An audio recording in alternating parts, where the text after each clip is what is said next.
जी हाँ साथियों, बहुत बहुत स्वागत करता हूँ।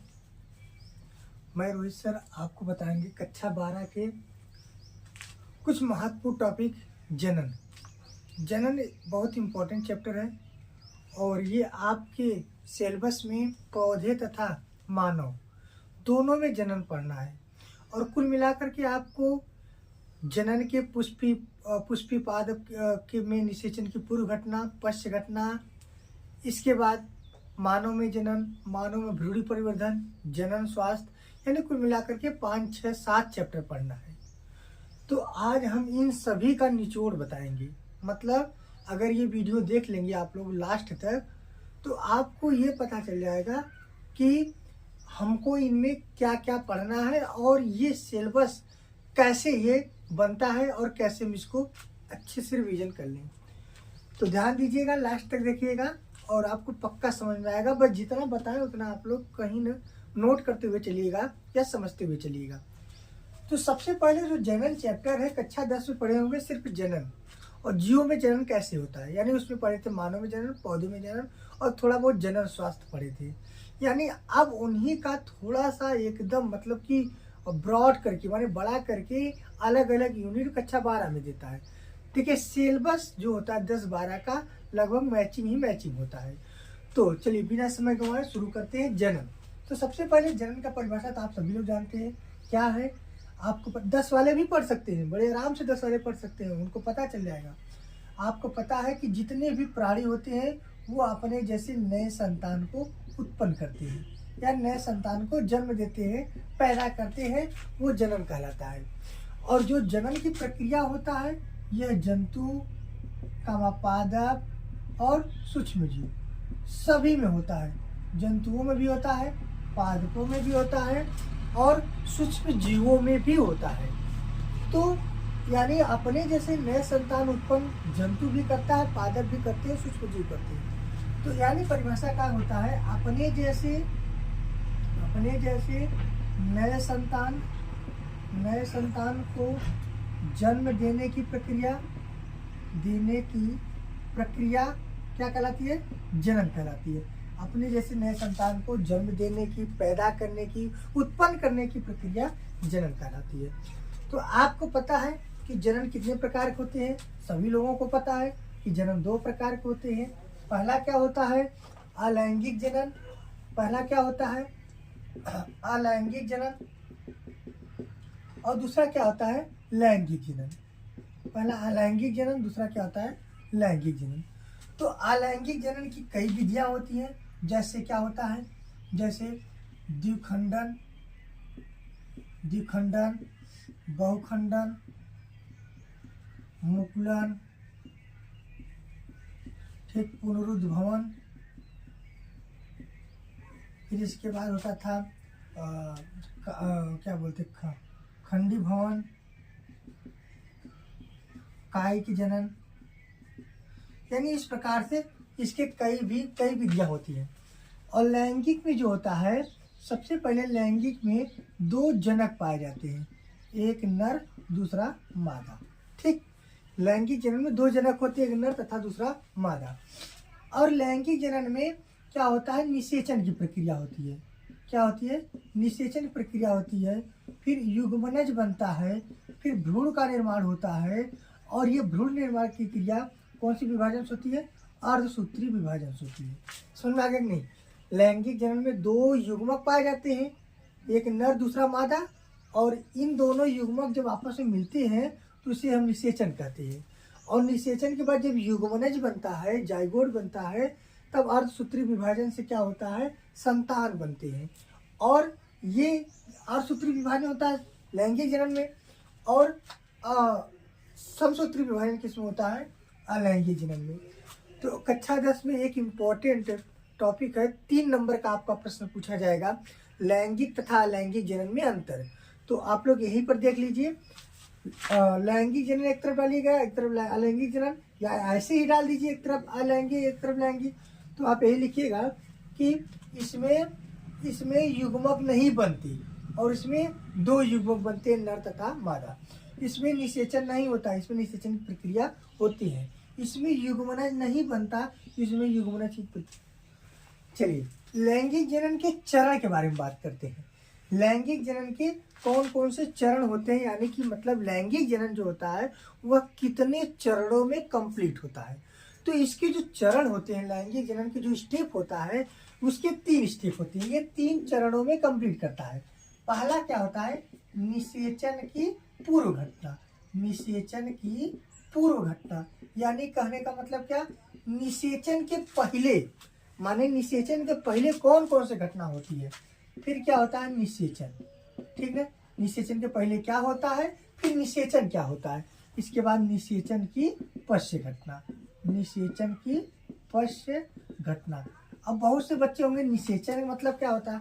निषेचन का मतलब आप जानते हैं, लैंगिक जनन में 2 युग्मक बनते हैं, एक नर होता है और दूसरा मादा होता है, यानी n + n = 2n। नर तथा मादा जब आपस में मिलता है इसी को हम लोग निषेचन कहते हैं। तो मिलने से पहले क्या क्या होगा और जब मिल जाएगा उसके बाद क्या क्या होगा, इसी को बोलते हैं निषेचन की पूर्व घटना, निषेचन, निषेचन की पश्य घटना। कोई दिक्कत नहीं है। अब निषेचन की पूर्व मतलब पहले, पहले क्या क्या होगा, चलिए सबसे पहले क्या होगा, निषेचन के पहले क्या होगा। देखिए निषेचन के पहले क्या होगा, पहले युग्मक बनेगा। जब युग्मक बनेगा तो युग्मक बनने की क्रिया को युग्मक जनन कहते हैं, ठीक। जब लैंगिक जनन होगा तो उसके पहले क्या होगा, युग्मक बनेगा। भैया जब युग्मक बनेगा, जब युग्मक बनेगा तब न जाकर के आगे निषेचन होगा, आपस में मिलेंगे तो यानी युग्मक बनेगा। और युग्मक कितने पड़ेंगे, 2, ठीक ना। एक बनेगा नर युग्मक, ठीक, और फिर क्या बनेगा, मादा युग्मक। एक नर युग्मक बनेंगे, दूसरा का मादा युग्मक बनेंगे।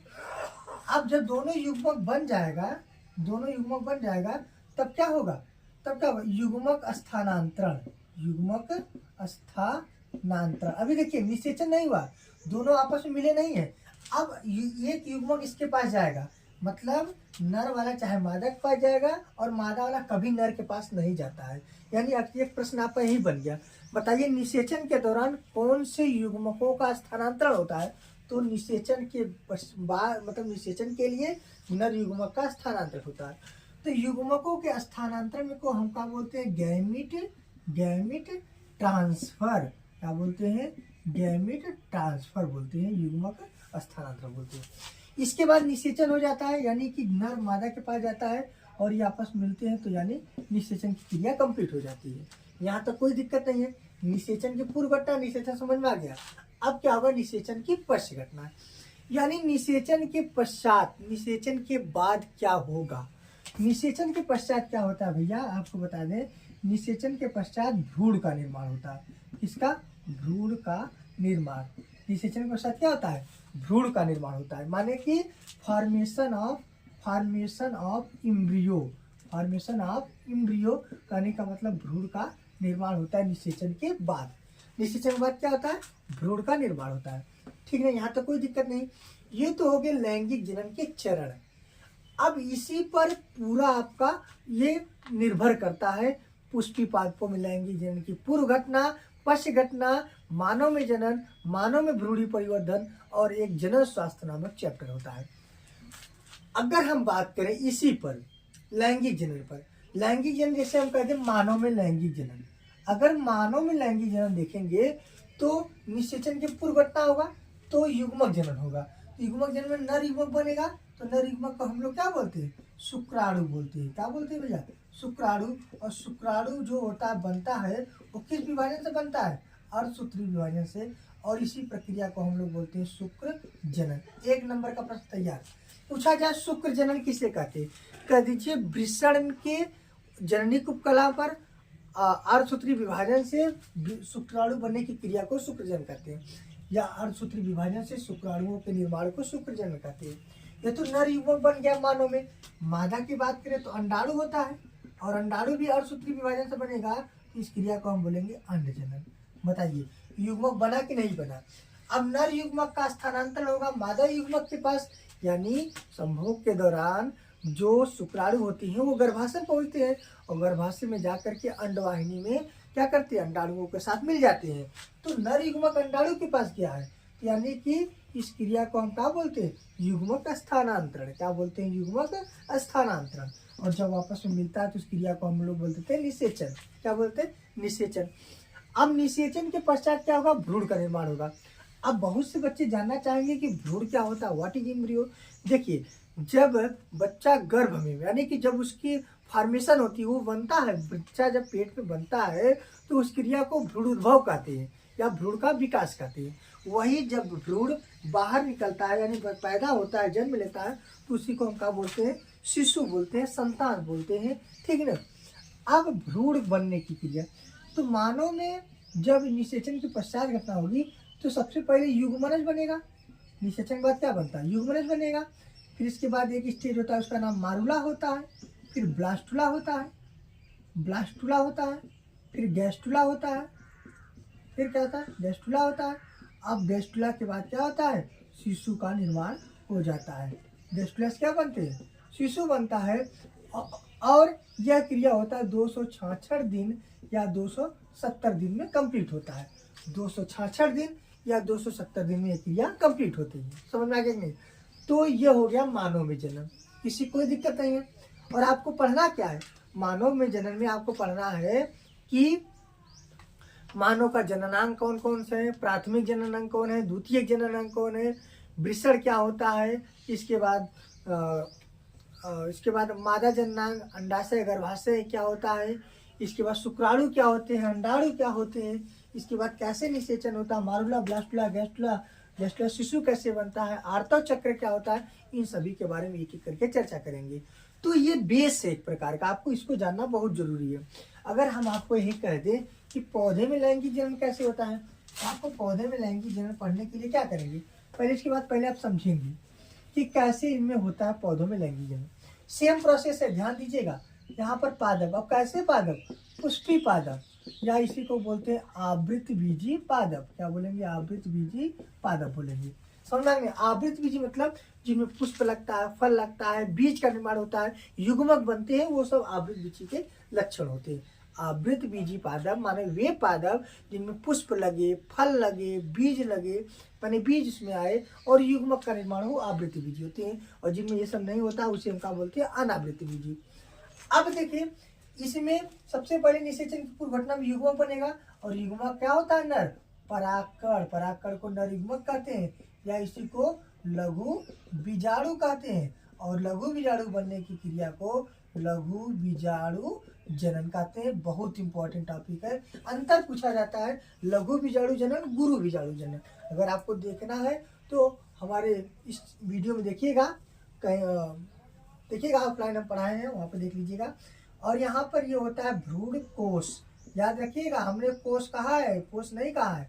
कोश दूसरा चीज हो जाएगा, वो हो जाएगा 3n हो जाएगा, जबकि ये n है। n मतलब एक अकेला युग्मक है। और जब 3 लोग मिलते हैं इसे द्विनिषेचन कहते हैं, जिसे क्या बोलते हैं? भ्रूण कोश बोलते हैं। तो 2 युग्मक का निर्माण हो गया। परागकण मतलब नर युग्मक, भ्रूण कोश मतलब मादा। तो युग्मक बनने की क्रिया युग्मक जनन हो गई। अब युग्मक का स्थानांतरण माने परागण। परागण पढ़ा होंगे ने, पॉलिनेशन, जिसमें परागकणों का वर्तिकाग्र पर पहुंचना परागण कहलाता है। तो परागण होता था, परागण में 2 होते थे, एक स्वपरागण, एक पर परागण। पढ़े होंगे आप लोग। इसमें भी किसी माध्यम हो जाता था, नहीं माध्यम होता था, स्वपरागण, पर परागण में अंतर। सब इंपॉर्टेंट टॉपिक है, ध्यान सुनिएगा। अब जब ये परागण हो जाएगा, यानी नर मादा के पास पहुंच जाएंगे, तो क्या हो जाएगा? निषेचन हो जाएगा। क्या होगा? निषेचन। निषेचन के पश्चात भ्रूण बनेगा, आपको पता है। तो भ्रूण में क्या बनेगा? जैसे मानव में भ्रूण के रूप में संतान बनता था, इसमें फल बनेगा और बीज बनेगा। फल बनेगा और बीज, दोनों इंपॉर्टेंट है कि फल का निर्माण कैसे होता है, बीज का निर्माण कैसे होता है, फल का महत्व क्या है, बीज का महत्व क्या है।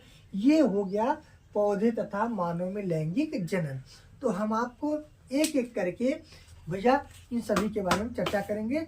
तो जितने लोग ये वीडियो देखेंगे तब आगे उनको समझ में आएगा। तो आप लोग नए हो तो सब्सक्राइब कर दीजिए और लोगों के पास शेयर कर दीजिए, ठीक ना। बहुत अच्छा वीडियो है और इसको आप कहीं नोट भी कर लीजिएगा। तो आपसे हम नेक्स्ट वीडियो में मिलेंगे, नेक्स्ट क्लास में मिलेंगे। तब तक के लिए नमस्कार। शेयर करना भूलिए।